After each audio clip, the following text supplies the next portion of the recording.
Shalom Aleichem. My name is Tony Pino, and today we're continuing in our series concerning is it law and grace, or is it law versus grace? Which is it? Today we're going to be looking at the issue of Shabbat. And within the Brit Hadashah, there is a term that is used a few times, and this term states first day of the week. And oftentimes within Western Christianity, they look at this term, first day of the week, and they'll say, see, new believers in Yeshua were celebrating a Sunday morning service. It says that they gathered on the first day of the week, and the first day of the week is Sunday. So this is evidence that the Shabbat has ended. We don't have to follow that command anymore. We follow the first day of the week, Sunday morning service, just like the first century believers did. But is that really what that term means? Is that what that was actually saying? Let's find out. But before we go to the Brit Hadashah, let's look at Shemot, Exodus chapter 20, to see the command of Shabbat. So here we are in Shemot, Exodus chapter 20, starting with verse 1. It states, Then Elohim spoke all these words, saying. This is very key because Yahweh is speaking words, not commandments. This term words, davarim in the Hebrew, actually means utterances. And we know that Yahweh has created all things and everything holds together by his spoken word. So what we are about to hear is not commandments, but his utterances. These are eternal utterances that hold all creation together. These principles and things that we are going to learn here describe the very character of Yahweh. Amen. And how we are to worship him and glorify him. And so these are utterances. These are eternal proclamations. They cannot be changed. So they are not commandments, but utterances. And so when we get down to verse 8, it states, Remember Yom Shabbat, to keep it holy. You are to work 6 days and do all your work. But the seventh day is a Shabbat to Yahweh your Elohim. In it you shall not do any work, not you, nor your son, nor your daughter, nor male servant, nor female servant, nor your cattle, nor the outsider that is within your gates. You see, there were Jews and Gentiles standing there at Mount Sinai. Gentiles were welcome to come in by grace. They could join to the covenant. Amen. And so, yes, outsiders, Gentiles, were commanded to keep Shabbat. If you're part of Israel's covenant, you're part of her laws. Within the Torah, it says that there is one law, both for the native and the foreigner. Okay, they are to be treated equally. So in verse 11, it says, For in 6 days Yahweh made heaven and earth, the sea, and all that is in them, and rested on the seventh day. Thus Yahweh blessed Yom Shabbat and made it holy. So one of the purposes of celebrating Shabbat is to what? Glorify Yahweh in his creation. Give him praise, give him honor for his creation, which includes you, which includes the Jew and the Gentile. It is a blessing, not a curse. It is a blessing, not a weight, to be able to celebrate Shabbat, and it is an eternal utterance. Amen. So when we get to Jeremiah chapter 31, verses 30 through 34, and we're told about the Brit Hadashah, we are told that the Brit Hadashah is made to Israel, not something separate called the church. It's made to Israel. And what does it say? The Torah is being written on your hearts. So supernaturally, by the power of the Ruach HaKodesh, this Torah is being written on our hearts. And so we are to what? Continue to keep the utterances of Yahweh.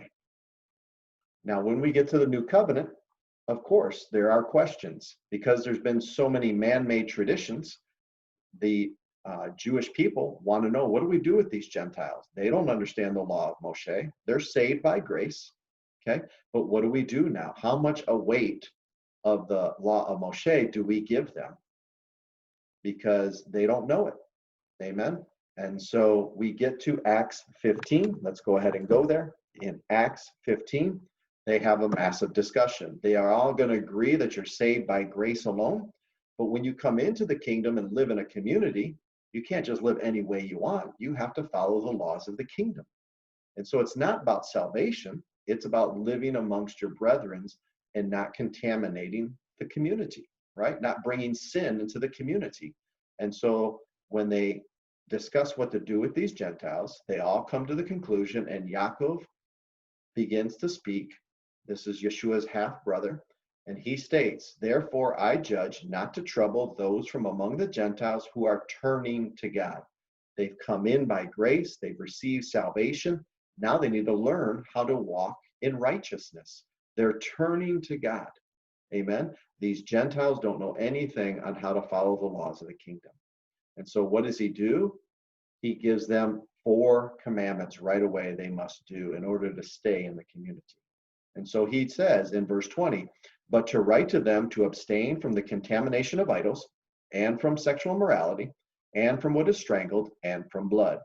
So idolatry, of course, anything to do with idolatry, a Gentile has to stop immediately, otherwise he can't be part of the community.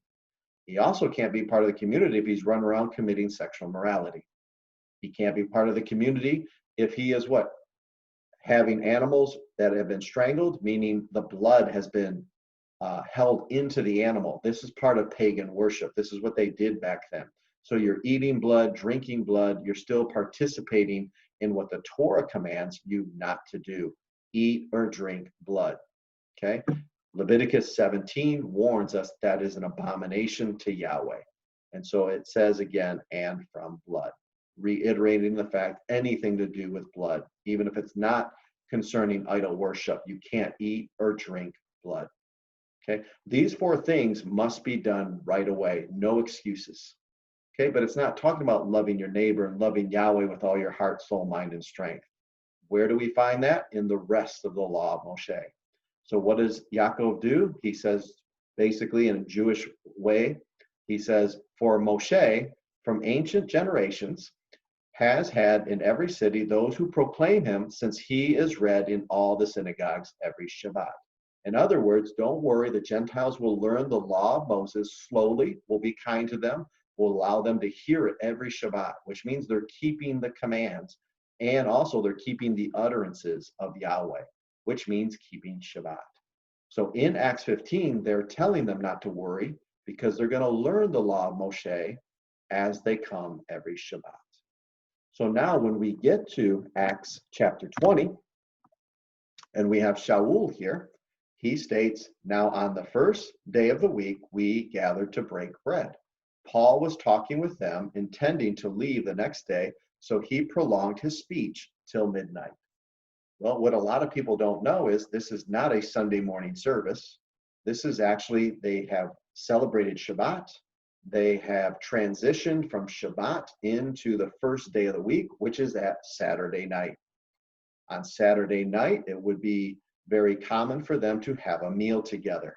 Okay, the service, oftentimes ending Shabbat, is called Havdalah, and so there's a lighting of the candle. There's this little ceremony because you're transitioning from Shabbat into the first day of the week. And so they would break bread together. They would have a meal. They couldn't cook the entire time during Shabbat. They couldn't do money transaction, commerce, or anything. So when Shabbat is over, they prepare a meal so that they can eat together, which is Saturday night. Amen. Which is why we see Paul was talking with them, intending to leave the next day, Sunday morning. So he prolonged his speech till midnight. They celebrated Shabbat. He's still preaching the gospel, talking to them about Yeshua as the first day of the week begins, and they're eating a meal, and he continues to talk to them till midnight. So yes, they are keeping Shabbat. First day of the week means Saturday night, when the transition of days happen in the Jewish culture. At sunset, we go from Sabbath to the first day of the week. Now, we go to our next verse, our last one for this video, and that is in 1 Corinthians chapter 16. And so Paul is talking to the assemblies there at Corinth, and he says, now concerning the collection for the Kedoshim, the holy ones, as I directed Messiah's communities in Galatia, you do likewise. On the first day of the week, let each of you set something aside, saving up whatever is gained, so no collections take place when I come. So again, you can't do any type of commerce or business deals on Shabbat. When do you do it? When Shabbat is over, you will take up a collection. There is no tithe collection taking up any type of money on Shabbat. So they are keeping Shabbat, just as Acts 15 teaches them to, just as Jeremiah 31, verses 30 through 34 says, the Torah is written on their heart. So they are keeping the utterances of Yahweh. They're keeping Shabbat together, both Jew and Gentile. And what? When it ends, when they transition into the first day of the week on Saturday night, they will take up collections. What? For the ministry. Because now they can begin to do commerce again and business deals and all of that. They can handle money. I've been to Israel 4 times now, and every Shabbat, sometime about an hour or 2 hours later, when Shabbat is over, all the shops open up. And we begin to go out and eat at restaurants, and we can stay out late and shop. All right. Once Shabbat is over, things get lit up again. Business takes off again. So this is very common in the culture.